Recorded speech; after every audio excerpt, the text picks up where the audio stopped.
সুপ্রিয় শিক্ষার্থীবৃন্দ, সরকারি বাংলা কলেজের উদ্যোগে পরিচালিত অনলাইন শ্রেণী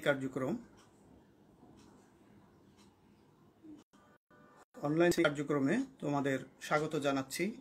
আমি মোহাম্মদ সাইফুল ইসলাম, প্রভাষক, সমাজ কল্যাণ, সরকারি বাংলা কলেজ, ঢাকা। আজ আমি তোমাদের দ্বাদশ শ্রেণীর শিক্ষার্থীদের সাথে উপস্থিত হয়েছি আমাদের সমাজ কল্যাণ বা সমাজকর্ম দ্বিতীয় পত্রের আলোচনা নিয়ে।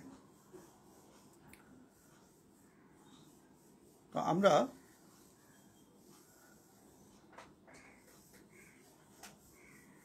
ইতোমধ্যেই তোমাদের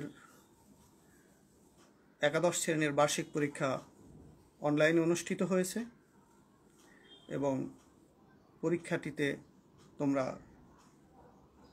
প্রায় 7% অংশগ্রহণ করেছ। ফলশ্রুতিতে আমরা খুবই তোমাদের পারফরম্যান্সে তোমাদের প্রতি কর্তৃপক্ষ সন্তুষ্ট হয়েছে এবং তোমাদের পরীক্ষার ফলাফলও প্রকাশিত হয়েছে। সব গ্রুপেরটা না হলেও হচ্ছে। তো আশা করছি তোমরা পরীক্ষায় ভালো ফলাফল করে দ্বাদশ শ্রেণীতে উত্তীর্ণ হতে পারবে বা হয়েছে ইতিমধ্যে। তো আজকে আমি তোমাদের যে বিষয় সম্পর্কে আলোচনা করব, তোমরা জানো যে আমাদের কোর্সের যেই কোর্সটি আছে, এই কোর্সের বিভিন্ন চ্যাপ্টার সম্পর্কে আমরা ধারাবাহিকভাবে আলোচনা করে আসছি। আজকে আমরা আলোচনা করব একটি উল্লেখযোগ্য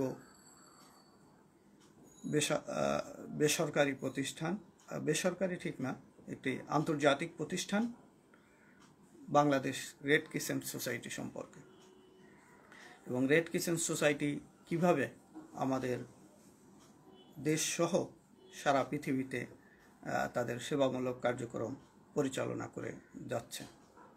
আমি দুঃখ প্রকাশ করছি, শারীরিকভাবে আমি একটু অসুস্থ, কিছুদিন যাবৎ জ্বরে আক্রান্ত, যদিও খুব সিভিয়ার না, কিন্তু জ্বরটা কন্টিনিউ করছে। সে কারণে হয়তো আমার কথা বলার ক্ষেত্রে একটু অসুবিধা হতে পারে। আশা করি তোমরা সেটা একটু মনোযোগ দিয়ে বুঝবার চেষ্টা করবে। তো আমরা আমাদের আলোচনায় ফিরে যাই।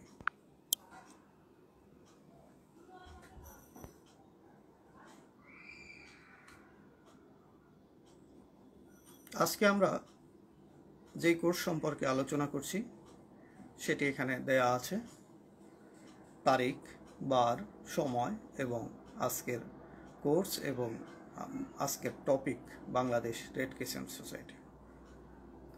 আমরা প্রথমেই রেড ক্রিসেন্ট সোসাইটির ইতিহাস বা উৎপত্তি অথবা পরিচিতি, কিভাবে এরকম একটি প্রতিষ্ঠা লাভ করলো সেটি জানবার চেষ্টা করব। তোমরা দেখতে পাচ্ছ স্লাইডে, এখানে ধারাবাহিকভাবে হিস্ট্রিটা লিপিবদ্ধ করার চেষ্টা করেছি আমি। 1859 সালের 24শে জুন তৎকালীন ইউরোপের দুই বৃহৎ শক্তি ফ্রান্স এবং অস্ট্রিয়ার মধ্যে ইটালির এক পল্লী প্রান্তর সলফেরেনোতে তুমুল যুদ্ধ হয়। তোমাদেরকে মনে রাখতে হবে, তোমাদের যেহেতু এমসিকিউ আছে, সে কারণে প্রত্যেকটি তথ্য তোমাদের জন্য খুবই গুরুত্বপূর্ণ এবং এর যে কোনো একটি তথ্য বা একাধিক তথ্যের সমন্বয়ে এমসিকিউ কোশ্চেন হতে পারে। সে কারণে আমি এই তথ্যগুলিকে হাইলাইট করার চেষ্টা করছি।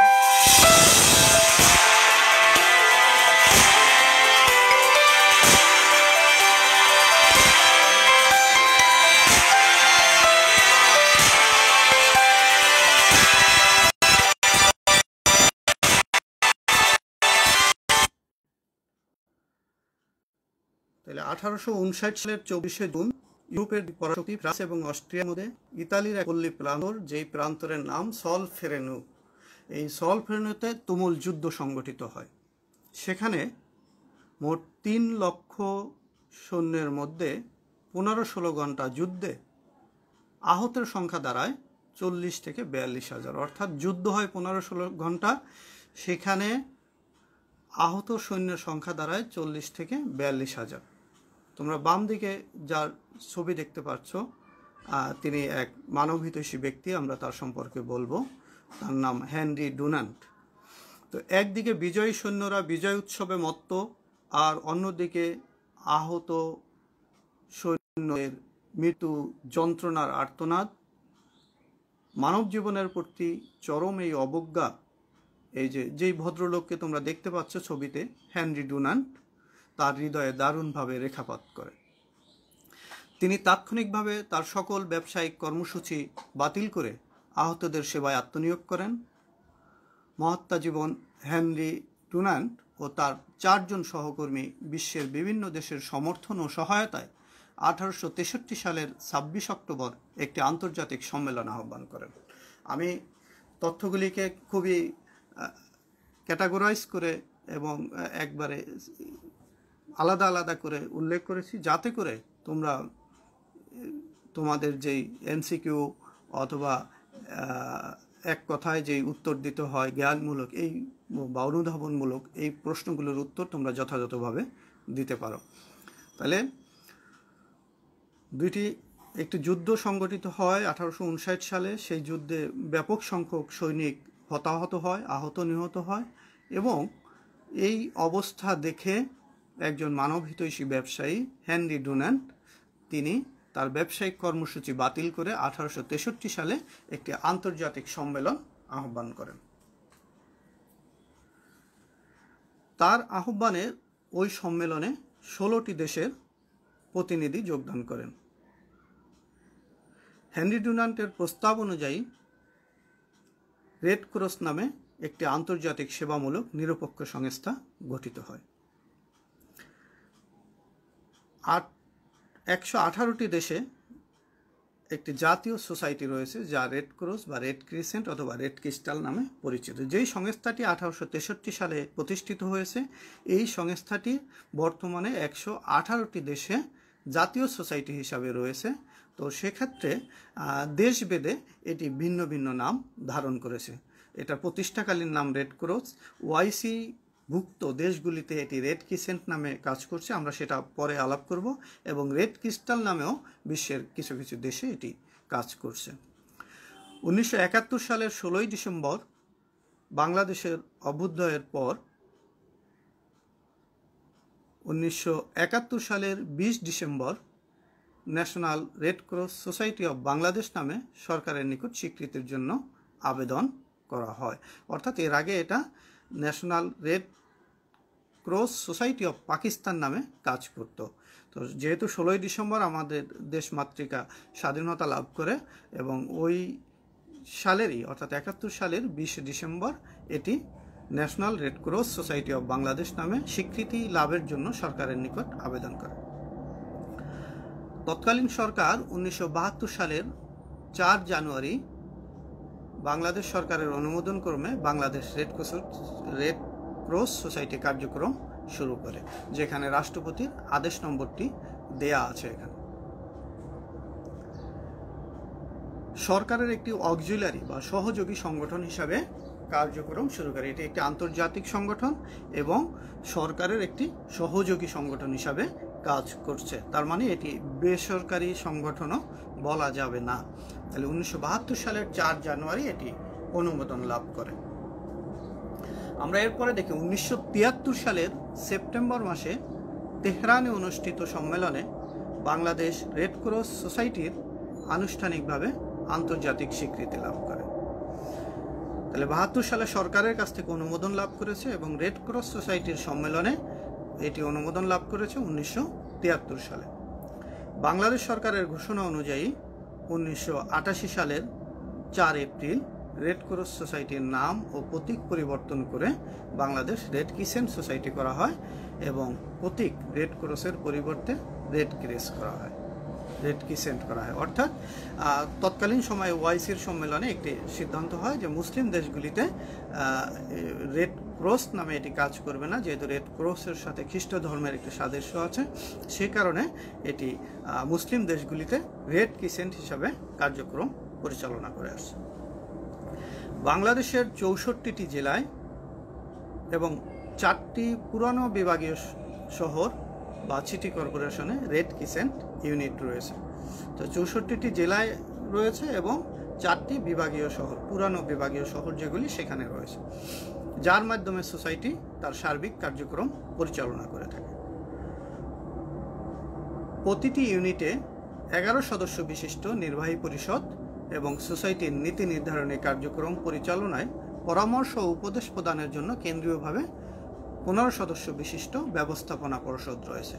তাহলে যতগুলি ইউনিট আছে ওই ইউনিটগুলি পরিচালনার জন্য 11 সদস্য বিশিষ্ট নির্বাহী পরিষদ। আর সোসাইটির নীতি নির্ধারণী কার্যক্রম পরিচালনা এবং পরামর্শ ও উপদেশ প্রদানের জন্য কেন্দ্রীয়ভাবে 15 সদস্য বিশিষ্ট একটি ব্যবস্থাপনা পরিষদ রয়েছে।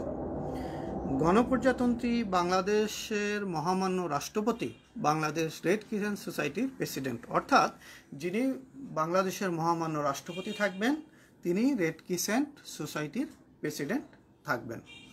তিনি 3 বছর মেয়াদে বাংলাদেশ রেড ক্রিসেন্ট সোসাইটির চেয়ারম্যান নিযুক্ত করেন। তাহলে আমরা একটা বিষয় বুঝলাম যে রেড ক্রিসেন্ট সোসাইটি প্রতিষ্ঠিত হয়েছে 1863 সালে। সেটি স্বাধীনতার পূর্ব থেকেই আমাদের এদেশে কাজ করছে এবং স্বাধীনতা লাভের পরে বাংলাদেশ সরকারের অনুমোদন নিয়ে এটি বাংলাদেশ রেড ক্রস সোসাইটি হিসাবে কাজ করছে। পরবর্তীতে 88 সালে এটি রেড ক্রসের নাম পরিবর্তন করে রেড ক্রিসেন্ট সোসাইটি রাখা হয়। আর এটির প্রত্যেকটি জেলায় 64টি জেলা ইউনিট রয়েছে এবং 4টি পুরানো বিভাগীয় শহরে সিটি কর্পোরেশন যেগুলি ছিল পুরানো সেগুলিতে ইউনিট আছে। এই ইউনিটগুলি পরিচালনার জন্য 11 সদস্যের নির্বাহী পরিষদ আছে এবং কেন্দ্রীয়ভাবে তাদেরকে পরামর্শ উপদেশ প্রদানের জন্য 15 সদস্য বিশিষ্ট ব্যবস্থাপনা পরিষদ রয়েছে। আর রেড ক্রিসেন্ট সোসাইটি বাংলাদেশের প্রেসিডেন্ট বা সভাপতি হলেন বা প্রেসিডেন্ট হলেন মহামান্য রাষ্ট্রপতি। যিনি রাষ্ট্রপতি থাকবেন তিনি পদাধিকার বলে রেড ক্রিসেন্ট সোসাইটির প্রেসিডেন্ট থাকবেন। আর তিনি 3 বছর মেয়াদে অর্থাৎ 3 বছরের জন্য বাংলাদেশ রেড ক্রিসেন্ট সোসাইটির চেয়ারম্যান নিযুক্ত করেন। বাংলাদেশ রেড ক্রিসেন্ট সোসাইটির লক্ষ্য অর্থাৎ কি লক্ষ্য নিয়ে তারা কাজ করে, তাদের লক্ষ্য কি? জেনেভা কনভেনশন, তোমরা এটা শুনে থাকবা, জেনেভা কনভেনশন হলো যুদ্ধের সময় সৈনিকরা কি কোড মেনে চলবে, কি কোড মেনে চলবে না, কোথায় আক্রমণ করা যাবে, কোথায় আক্রমণ করা যাবে না। হ্যাঁ, এটি একটি কনভেনশনে, জেনেভায় একটি কনভেনশন হয়, সেখানে এই সিদ্ধান্তগুলি হয়েছে। তো সিদ্ধান্তগুলি অনুসারে অর্থাৎ জেনেভা কনভেনশনের যে নিয়ম ও আদর্শ আছে সেই অনুযায়ী বাংলাদেশের অসুস্থ আহত সেনাবাহিনীর সদস্যদের আর্ম ফোর্স মেডিকেল সার্ভিসেসের স্বীকৃত সহায়ক হিসাবে সোসাইটি তার উপর অর্পিত দায়িত্ব যথাযথভাবে পালন করবে। তাহলে বাংলাদেশ রেড ক্রিসেন্ট সোসাইটির একটি লক্ষ্য হলো জেনেভা কনভেনশনের নিয়ম ও আদর্শ মেনে বাংলাদেশের অসুস্থ সেনাবাহিনীর সৈন্যদের অসুস্থ এবং আহত সেনাবাহিনীর সদস্যদের সহায়তা প্রদান করা। এটি অন্যতম একটি লক্ষ্য। জাতি, ধর্ম, বর্ণ ও রাজনৈতিক মতভেদে সকল মানুষের দুঃখ, কষ্ট প্রতিরোধে এবং দূরীকরণে ভূমিকা পালন করবে। অর্থাৎ রেড ক্রিসেন্ট সোসাইটি কোনো জাতির জন্য প্রতিষ্ঠিত হয়নি, কোনো ধর্মের মানুষের জন্য প্রতিষ্ঠিত হয়নি, কোনো বর্ণের মানুষের জন্য প্রতিষ্ঠিত হয়নি, কোনো রাজনৈতিক আদর্শের অনুসারীদের জন্য প্রতিষ্ঠিত হয়নি, বরং জাতি, ধর্ম, বর্ণ, রাজনৈতিক মতভেদ সব কিছুর ঊর্ধ্বে উঠে শুধুমাত্র মানুষের দুঃখ ও কষ্ট প্রতিরোধ করবার লক্ষ্যে রেড ক্রিসেন্ট সোসাইটি ভূমিকা পালন করবে। আন্তর্জাতিক রেড ক্রস ও রেড ক্রিসেন্ট মুভমেন্টের সিদ্ধান্ত মোতাবেক সকল জাতির শান্তি স্থাপনে কাজ করবে। অর্থাৎ রেড ক্রিসেন্ট সোসাইটির কাজ হলো পৃথিবীর বিবাদমান অথবা বিবাদমান নয় এরকম জাতিসমূহের মধ্যে শান্তি স্থাপনে কাজ করা, যেখানে জাতিতে জাতিতে, মানুষে মানুষে, গোত্রে গোত্রে, দেশে দেশে বিবাদ রয়েছে, সেই বিবাদগুলিকে দূর করবার লক্ষ্যে রেড ক্রিসেন্ট সোসাইটি কাজ করে যাবে। বাংলাদেশ ও বাংলাদেশের বাইরে, এখানে র শব্দটা ও হয়ে গেছে, বাংলাদেশ ও বাংলাদেশের বাইরে সংগঠিত ঘূর্ণিঝড়, ভূমিকম্প, বন্যা, দুর্ভিক্ষ, মহামারী, গৃহযুদ্ধের কারণে উদ্ভূত দুঃখ কষ্ট নিবারণে যথাযথ সাহায্য প্রদানের ব্যবস্থা করবে। যেহেতু রেড ক্রিসেন্ট সোসাইটির লক্ষ্য এটা, আসলে আমি একেবারে যেভাবে আছে সেভাবেই কোট করেছি, এখানে আসলে নিজের মতামত দেওয়ার বা নিজের মতো করে উপস্থাপনের সুযোগ নেই, আমি শুধু ব্যাখ্যা করে তোমাদেরকে বিষয়গুলি বুঝিয়ে দিচ্ছি। বাংলাদেশ ও বাংলাদেশের বাইরে সংগঠিত ঘূর্ণিঝড়, তো যেখানেই ঘূর্ণিঝড় সংগঠিত হবে, ভূমিকম্প হবে, বন্যা হবে, দুর্ভিক্ষ হবে, মহামারী হবে, অথবা গৃহযুদ্ধের কারণে উদ্ভূত দুঃখ কষ্ট দেখা দিবে, তা নিবারণে, অর্থাৎ এই যে কতগুলি দুর্যোগের কথা আমরা আলাপ করলাম, সেই দুর্যোগগুলি মানবসৃষ্ট হোক অথবা প্রাকৃতিক কারণে হোক, এই দুর্যোগের ফলশ্রুতিতে বা দুর্যোগকে দূর করবার জন্য সাহায্য প্রদানের ব্যবস্থা করবে রেড ক্রিসেন্ট সোসাইটি। তো রেড ক্রিসেন্ট সোসাইটির একটি অন্যতম দায়িত্ব হলো বাংলাদেশ ও বাংলাদেশের বাইরে সংগঠিত ঘূর্ণিঝড়, ভূমিকম্প, বন্যা, দুর্ভিক্ষ, মহামারী, গৃহযুদ্ধের কারণে উদ্ভূত দুঃখ কষ্ট নিবারণে যথাযথ সাহায্য প্রদানের ব্যবস্থা করা। স্বাস্থ্যের উন্নতিকল্পে, রোগ প্রতিরোধ কল্পে এবং রোগের কারণে সৃষ্ট দুঃখ কষ্ট লাঘবে যথাযথ ব্যবস্থা গ্রহণ করা। স্বাস্থ্যের উন্নতিকল্পে, রোগ প্রতিরোধ কল্পে এবং রোগের কারণে সৃষ্ট দুঃখ লাঘবে যথাযথ ব্যবস্থা গ্রহণ করা। তাহলে তারা এই দুর্যোগ মোকাবেলা ছাড়াও বা যুদ্ধের আহত সৈনিকদের চিকিৎসা দেওয়া ছাড়াও তারা যে কাজটি করবে সেটি হলো স্বাস্থ্য খাতের উন্নতি, আরেকটি হলো রোগ প্রতিরোধ। আমরা এখানে দুইটা শব্দ প্রায়শই আলোচনা হয়, একটা হলো প্রতিকার এবং একটি প্রতিরোধ। অর্থাৎ প্রতিকার হলো কেউ রোগে আক্রান্ত হওয়ার পরে সেই রোগ থেকে বেঁচে থাকবার জন্য চেষ্টা করা, আর প্রতিরোধ হলো রোগটি হওয়ার আগেই এমন ইনিশিয়েটিভ নেওয়া, এমন ব্যবস্থা নেওয়া, এমন উদ্যোগ নেওয়া যাতে রোগটিতে আক্রান্ত হওয়ার সুযোগই না থাকে, অর্থাৎ রোগ বা জীবাণু যেন কাউকে স্পর্শ করতে না পারে। সে কারণে আমরা অনেকগুলি প্রতিষেধক গ্রহণ করি, টিকা গ্রহণ করি। তো এই স্বাস্থ্যের উন্নতিকল্পে, রোগ প্রতিরোধ কল্পে, রোগের কারণে, এরপরেও যদি রোগ হয়ে যায় তাহলে ওই রোগের কারণে সৃষ্ট দুঃখ লাঘবে যথাযথ ব্যবস্থা গ্রহণ করবে।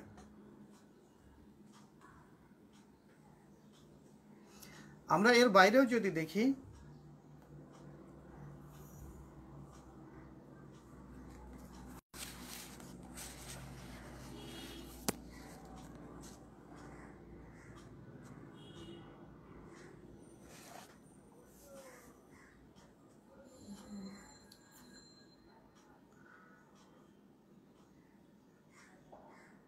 আচ্ছা, প্রাথমিক চিকিৎসা ও নার্সিংয়ের জন্য প্রশিক্ষণের ব্যবস্থা গ্রহণ করবে।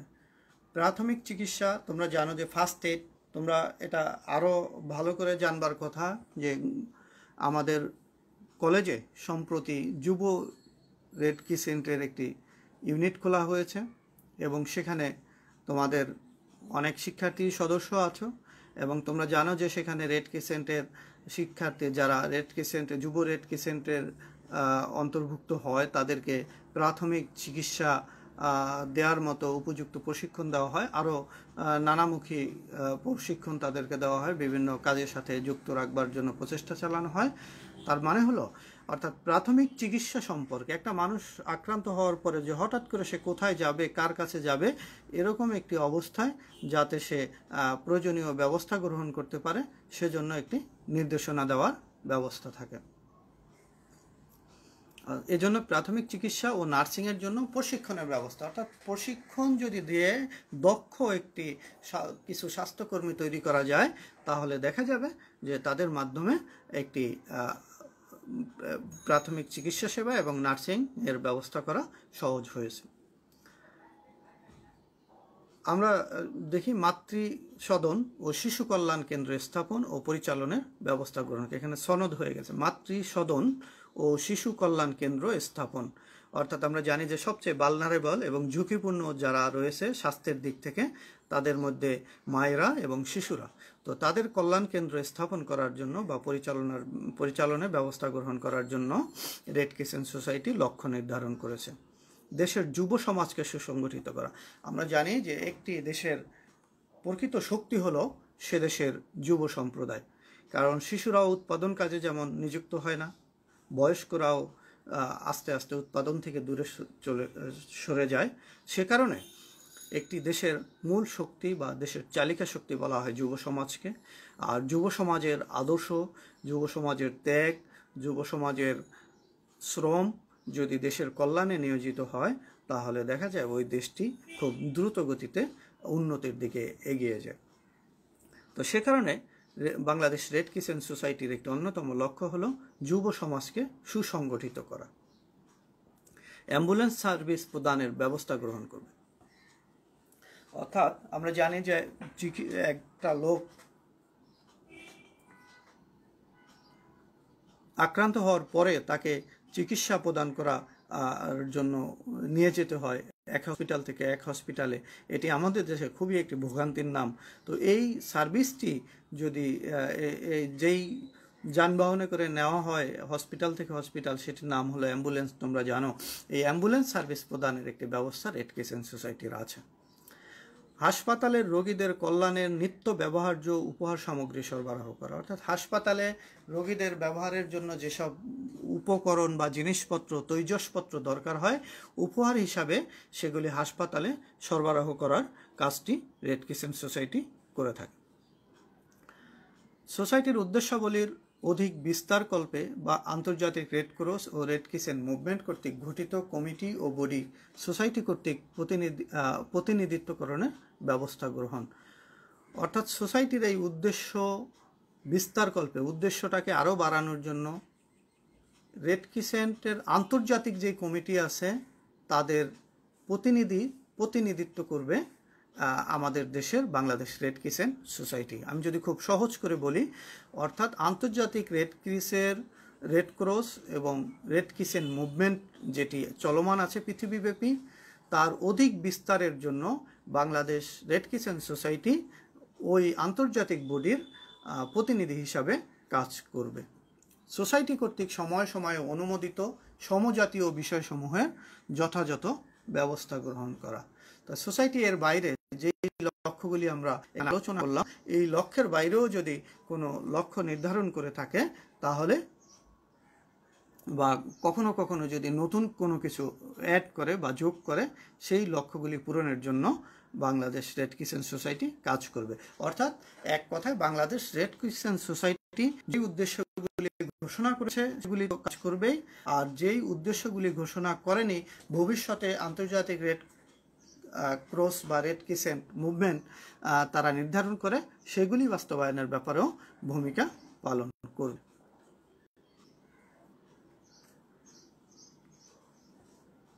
আমরা এখানে আরও কিছু গুরুত্বপূর্ণ বিষয়ের আলোচনা নিয়ে এসেছি, এটি তোমরা দেখতে পাচ্ছ এখানে।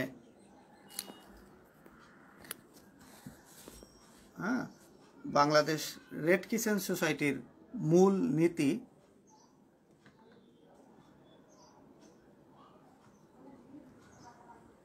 আমরা জানি যে এখানে 7টি মূলনীতি দেয়া আছে। আমার ধারণা তোমরা দেখতে পাচ্ছ, আলোটা একটু কম মনে হচ্ছে আমার কাছে।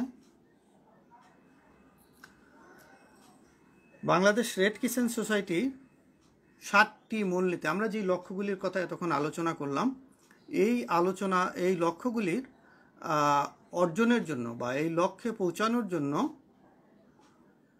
বাংলাদেশ রেড ক্রিসেন্ট সোসাইটি যেই মূল নীতিতে কাজ করে, কারণ কোনো প্রতিষ্ঠানের যদি নীতি কার্যকর না থাকে, অর্থাৎ সঠিক নীতিতে সে কাজ করতে না পারে, তাহলে তার লক্ষ্যে পৌঁছানো সম্ভব হয় না।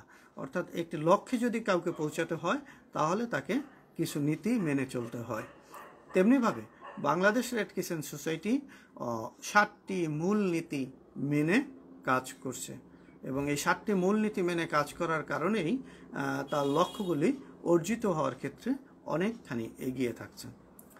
আমরা প্রথম মূলনীতির কথা যদি আলোচনা করি, প্রথম মূলনীতি হলো হিউম্যানিটি বা মানবতা। হিউম্যানিটি বলতে কি বোঝায়, মানবতা বলতে কি বোঝায়, মানবিকতা বলতে কি বোঝায়? অর্থাৎ আমরা পৃথিবীতে জন্মগ্রহণ করেছি মানুষ হয়ে, মানুষ হয়ে জন্মগ্রহণ করার কারণে এবং অন্য জীব বা প্রাণী অথবা অন্য কোনো প্রাণী হিসাবে জন্মগ্রহণ না করার কারণে এই যে দুইটা সম্প্রদায় অর্থাৎ মানুষ এবং অমানুষ, অন্য প্রাণী, মানুষ ভিন্ন অন্য প্রাণী, তাদের মধ্যে একটি পার্থক্য আছে। মানুষের বিচার বিবেচনার একটি বোধ শক্তি আছে যেটি অন্য প্রাণীর নেই। মানুষ ভালো মন্দকে জাস্টিফাই করতে পারে। মানুষ যেমন প্রয়োজন ও অপ্রয়োজনকে বুঝতে পারে, তেমনিভাবে ভালো মন্দকেও জাস্টিফাই করতে পারে। তাহলে এই যে মানবিক যেই বোধ অথবা মানবিক যেই শক্তি, এই শক্তিটা দিয়ে বিচার বিশ্লেষণ করে, অর্থাৎ মানুষ হওয়ার কারণে, অন্য প্রাণী না হয়ে মানুষ হওয়ার কারণে তার ভিতরে যেই একটি মানবিক শক্তি কাজ করে, সেই শক্তি তাড়িত হয়েই রেড ক্রিসেন্ট সোসাইটি মূলত কাজ করে। অর্থাৎ মানুষের যে ভালো মন্দ বিচার করবার যে ক্ষমতা, সেই ক্ষমতাটিকে কাজে লাগিয়ে মানুষের দুঃখ এবং কষ্টকে অনুভব করার যে শক্তি, সেটি হলো মানবিকতা। তো এরকম একটি শক্তিকে কাজে লাগিয়ে রেড ক্রিসেন্ট সোসাইটি মূলত কাজ করবে। অর্থাৎ মানবিকভাবে যার পাশে দাঁড়ানো প্রয়োজন, রেড ক্রিসেন্ট সোসাইটি তারই পাশে দাঁড়াবে। সেক্ষেত্রে অন্য কোনো বিবেচনা এখানে গৃহীত হবে না। অর্থাৎ মানুষ হিসাবে মানুষের অধিকারটিকে প্রাধান্য দিয়ে, সে কোন রাষ্ট্রের, কোন দেশের, কোন ধর্মের, কোন বর্ণের, এগুলি বিবেচনা না করে সবসময় মানবিক বিবেচনায় সে কাজ করবে। দ্বিতীয় যেই মূলনীতি সেটি হলো ইমপার্শিয়ালিটি, পক্ষপাতহীনতা। অর্থাৎ পক্ষপাতহীনতা এবং পরের শব্দটা দুইটা আমি একসাথে আলোচনা করি, তাহলে তোমাদের বুঝতে সুবিধা হবে। নিউট্রালিটি বা নিরপেক্ষতা। পক্ষপাতহীনতা হলো জাতি, ধর্ম, বর্ণ নির্বিশেষে কোনো পক্ষের প্রতি তার কোনো অবস্থান থাকবে না। অর্থাৎ রেড ক্রিসেন্ট সোসাইটি তার দায়িত্ব সম্পাদনের ক্ষেত্রে বা কার্যক্রম পরিচালনা করার ক্ষেত্রে কোনো পক্ষকে বিবেচনায় নিয়ে কাজ করবে না। অর্থাৎ কাজ করবার ক্ষেত্রে সে পুরোপুরি পক্ষপাত মুক্ত হয়ে কাজ করবে। যেই কাজই করতে যাবে সেটি রেড ক্রিসেন্ট সোসাইটির লক্ষ্যের সাথে যদি সঙ্গতিপূর্ণ হয় তাহলে সেটি চর্চা করবে। আর নিরপেক্ষতা হলো সাধারণত বিবাদমান পক্ষসমূহের মধ্যে যখন কাজ করবে, তখন রেড ক্রিসেন্ট সোসাইটি কোনো পক্ষ অবলম্বন করবে না। অর্থাৎ রেড ক্রিসেন্ট সোসাইটি কোনো পক্ষ অবলম্বন করে দায়িত্ব পালন করবে না। যেমন এখন আমরা জানি যে সপ্তাহখানেক যাবৎ আজারবাইজান এবং আর্মেনিয়ার মধ্যে যুদ্ধ সংগঠিত হচ্ছে। এখন রেড ক্রিসেন্ট সোসাইটি যদি সেখানে কাজ করবে, সে শুধু তার লক্ষ্য জেনেভা কনভেনশনকে মেনে সেখানে দায়িত্ব পালন করবে। সে এমন কাজ করবে যাতে তার কাজটি না আর্মেনিয়ার পক্ষে অবস্থান নেয় অথবা আজারবাইজানের পক্ষে অবস্থান নেয়। অর্থাৎ বিবাদমান পক্ষসমূহের মধ্যে কোনো পক্ষের সাথে সে সংহতি প্রকাশ করবে না বা এমন কোনো কাজ করবে না যেটি কোনো পক্ষের বিবাদমান কোনো পক্ষের জন্য অনুকূল পরিস্থিতি তৈরি করে। সে নিরপেক্ষভাবে অবস্থান নিয়ে শুধু তার যা ডিক্লার বা তার যা কমিটমেন্ট আছে সেই কাজগুলি করে যাবে। আরেকটা হলো স্বাধীনতা। অর্থাৎ রেড ক্রিসেন্ট সোসাইটি পৃথিবীর যে দেশে যেখানে কাজ করে সেখানে সে স্বাধীনভাবে কাজ করবে। অর্থাৎ রেড ক্রিসেন্ট সোসাইটি শুধু তাদের যেই মূলনীতি, তাদের যেই লক্ষ্য, সেই লক্ষ্য এবং মূলনীতিকে সাথী বা অবলম্বন করেই আসলে কার্যক্রম পরিচালনা করবে। সেখানে অন্য কোনো প্রতিষ্ঠান, অন্য কোনো ব্যক্তি অথবা অন্য কোনো দেশ অথবা শক্তিশালী কোনো পক্ষ আসলে কারো দ্বারাই প্রভাবিত হয়ে কাজ করবে না।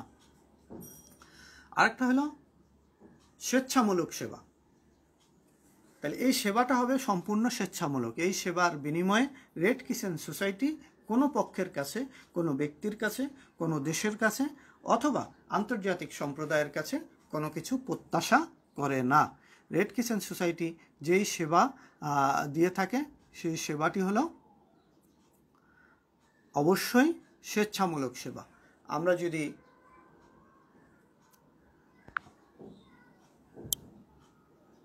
আরেকটি মূলনীতি দেখি, সেটি হলো একতা। একতা হলো ইউনিটি, অর্থাৎ রেড ক্রিসেন্ট সোসাইটি যেখানেই যেই কাজ করুক না কেন এককভাবে সেই কাজ করবে, অর্থাৎ তার কাজগুলিকে আলাদা আলাদা করে বিচ্ছিন্ন করে করা যাবে না। তার কাজের মধ্যে একটি সমন্বিত অবস্থা বিরাজমান থাকবে। আরেকটি মূলনীতি তাদের রয়েছে, সেটি হলো ইউনিভার্সালিটি বা সর্বজনীনতা। তাহলে রেড ক্রিসেন্ট সোসাইটির কাজগুলি সবসময় সর্বজনীন হবে, সবার জন্য হবে। এখানে কাউকে বাদ দিয়ে, কাউকে গ্রহণ করে, কারোর জন্য সুবিধা তৈরি করে, কারোর জন্য অসুবিধা তৈরি করে কোনো কার্যক্রম রেড ক্রিসেন্ট সোসাইটি গ্রহণ করবে না।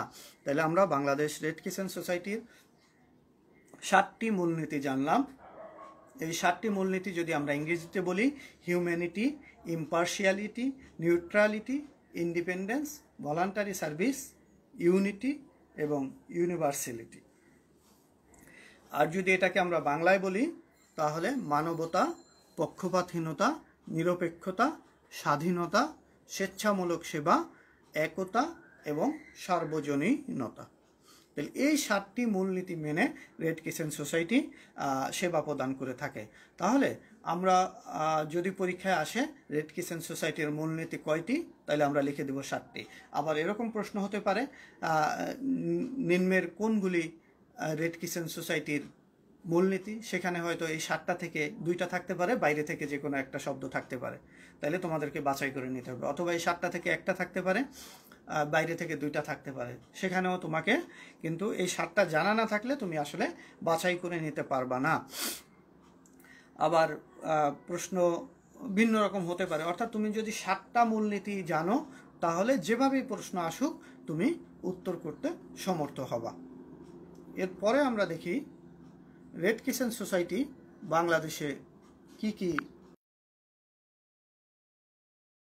কার্যক্রমগুলি দেখব।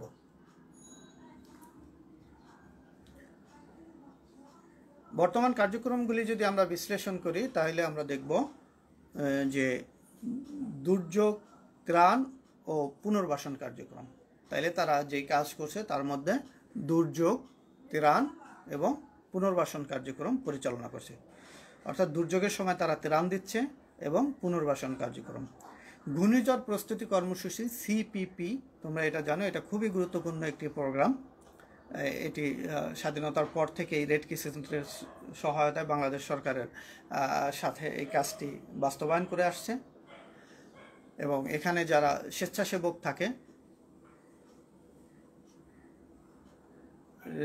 ঘূর্ণিঝড় প্রস্তুতি কর্মসূচি মানে হলো ঘূর্ণিঝড় আসার আগেই একটি প্রিপারেশন নিয়ে রাখা হয়, যাতে করে এই ঘূর্ণিঝড় মোকাবেলায় সহজে ভূমিকা পালন করতে পারে। এখানে যারা স্বেচ্ছাসেবক থাকে তাদেরকে জাতীয়ভাবে পুরস্কৃত করা হয়। অর্থাৎ উপকূলীয় এলাকাগুলি নিয়ে আসলে এই উপকূলীয় উপজেলা যেগুলি আছে সেই উপজেলাগুলিতে এই কার্যক্রমটি আছে। স্বাস্থ্যসেবা কার্যক্রম, এর বাইরেও দুর্যোগকালীন সময় ছাড়াও তারা সারা দেশে ছড়িয়ে ছিটিয়ে নানা রকম স্বাস্থ্যসেবা কার্যক্রম পরিচালনা করছে। অনুসন্ধান কার্যক্রম, অর্থাৎ কি সমস্যা আছে, কোথায় কি সমস্যা আছে, এই সমস্যাগুলিকে খুঁজে বের করবার জন্য অনুসন্ধান কার্যক্রম পরিচালনা করছে। সমাজভিত্তিক দুর্যোগ মোকাবেলা কর্মসূচি, তাহলে দুর্যোগকে মোকাবেলা করার জন্য সমাজকে কেন্দ্র করে একত্রিত করে, অর্থাৎ ব্যক্তিগত উদ্যোগে আসলে এটি করা সম্ভব হয়ে ওঠে না, এই জন্য সমাজভিত্তিক দুর্যোগ মোকাবেলা কর্মসূচি নিয়ে আসে। Community development initiative, community development initiative মানে হলো, ইনিশিয়েটিভ মানে উদ্যোগ, আর কমিউনিটি ডেভেলপমেন্ট মানে সমষ্টি উন্নয়ন উদ্যোগ তারা পরিচালনা করছে। যুব ও স্বেচ্ছাসেবক কার্যক্রম আছে। আমি আগেই বলে আসছি যে যুব রেড ক্রিসেন্ট আছে, শিক্ষা প্রতিষ্ঠানগুলিতে কাজ করছে। রক্তদান কর্মসূচি আছে সারা দেশে রেড ক্রিসেন্ট সোসাইটির। সমাজ উন্নয়ন প্রকল্প, সমাজকে কিভাবে উন্নয়নের পথে নিয়ে যাওয়া যায় এই লক্ষ্যেও রেড ক্রিসেন্ট সোসাইটির কর্মসূচি আছে। এবং প্রশিক্ষণ কার্যক্রম আছে। তো আমরা এই কর্মসূচিগুলিকে যদি আবার দেখবার চেষ্টা করি তাহলে দেখব যে রেড ক্রিসেন্ট সোসাইটির যেসব কর্মসূচি আছে সেই কর্মসূচিগুলির মধ্যে স্বাস্থ্যকেন্দ্রিক কর্মসূচি এবং দুর্যোগ কেন্দ্রিক কর্মসূচি বেশি, এবং সমাজের মানুষকে একটি উন্নয়নের আবহের মধ্যে নিয়ে আসার ক্ষেত্রেও তারা গুরুত্বপূর্ণ ভূমিকা পালন করছে। অর্থাৎ সমাজ কেন্দ্রিক, কমিউনিটি কেন্দ্রিক, সমষ্টি কেন্দ্রিক তাদের উদ্যোগগুলি গৃহীত হচ্ছে। আমরা আরও কিছু কর্মসূচি দেখব।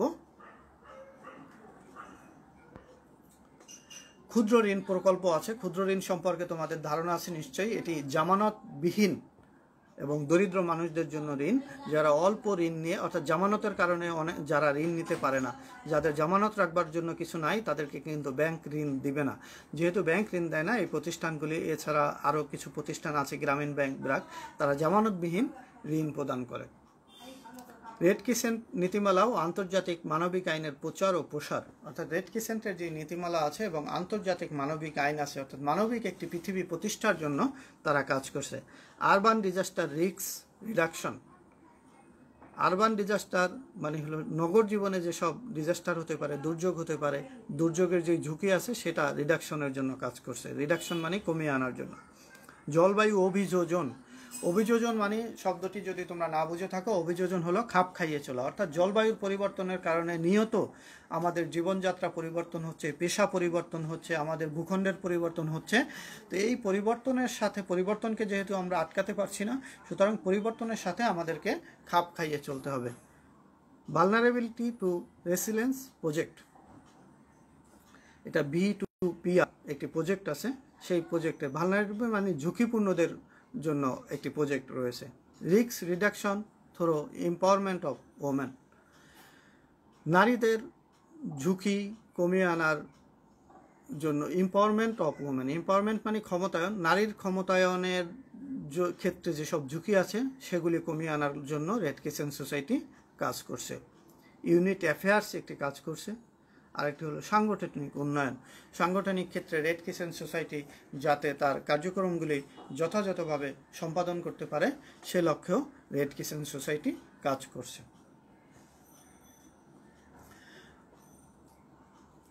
তো আজকে আমরা যতটুকু আলোচনা করলাম বাংলাদেশ রেড ক্রিসেন্ট সোসাইটি সম্পর্কে, আমার মনে হয় তথ্যগুলি আমি তোমাদের সামনে উপস্থাপন করতে পেরেছি। আমার শারীরিক একটু অসুস্থতার কারণে হয়তো উপস্থাপনের ক্ষেত্রে সামান্য বিচ্যুতি হতে পারে।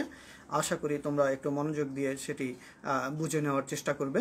তো তোমাদের সবার সুস্বাস্থ্য, দীর্ঘায়ু কামনা করছি এবং অতি দ্রুত যেন আমরা একটি স্বাভাবিক পৃথিবীতে ফিরে আসতে পারি, স্বাভাবিকভাবে শ্রেণী কার্যক্রম পরিচালনা করতে পারি, সেই প্রত্যাশা করছি এবং তোমাদের সকলের সুস্বাস্থ্য ও দীর্ঘায়ু কামনা করে আমি এখানে শেষ করছি।